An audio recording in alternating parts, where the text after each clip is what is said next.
I live at the apartment of Blanquita, and I always walk everywhere, so all the restaurants I review are within walking distance. And one morning around 11, Mark Meisner, who's one of the artists who lives at apartment of Blanquita, which I like because I'm an artist and they're easy to get along with, and they have the same kind of ideas that you have, you know.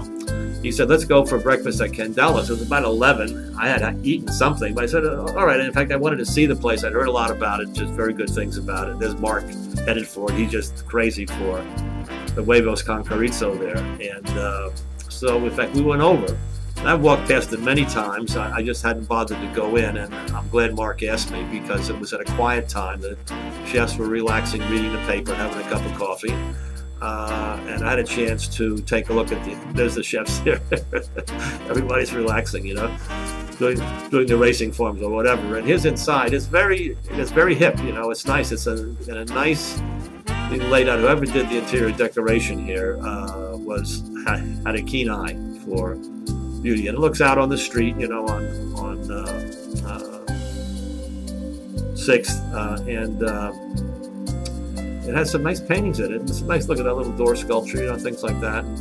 Well, of course, it was empty because there was nobody. At 11, it's between lunch and between breakfast, but I like that time, and it gave me an opportunity to show you. Here I am with a Mark Meisner designed stylized headband on my beach hat, which I like.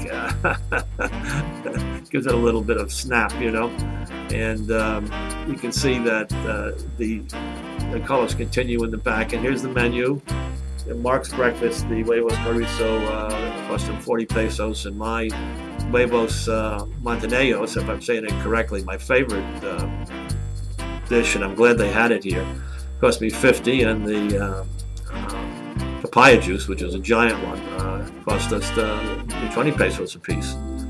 The coffee was 25, and according to Mark, wasn't that good. And to tell you the truth, I don't drink coffee outside. We find that the coffee from Mega, you know, the espresso and the high mountain brands from Mexico are simply great, so we have it at home. But he had to have his coffee, and he did. And there's one of his prize-winning shirts from Brazil. And again, there was a nice palafel roof, and we were waiting for the eggs to come, and I figured, let me show you a little bit about this place, because this roof was very well put together. You know, I've seen a lot of them from the inside, and some of them were giant, some were small. This was an excellent job.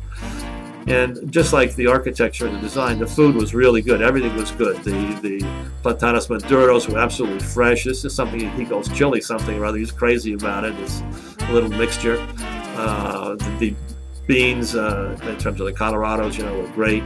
And that's the montanilla, which I first saw a defrocked priest eating in Merida, and I had to have it. It looks so decadent, and I've been a fan ever since. They make it great here. It's absolutely great. And this is the coffee, which is okay, yeah, but we're like coffee mavens. We have to have the best because we've just got used to it, you know, over time, and we make it at home, you know. But here's his eggs con chorizo, which he's absolutely nuts about, and he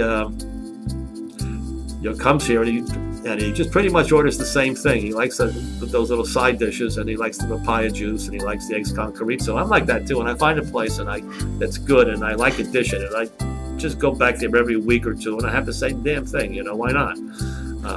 This is a very habanero onions. You want to take it very carefully.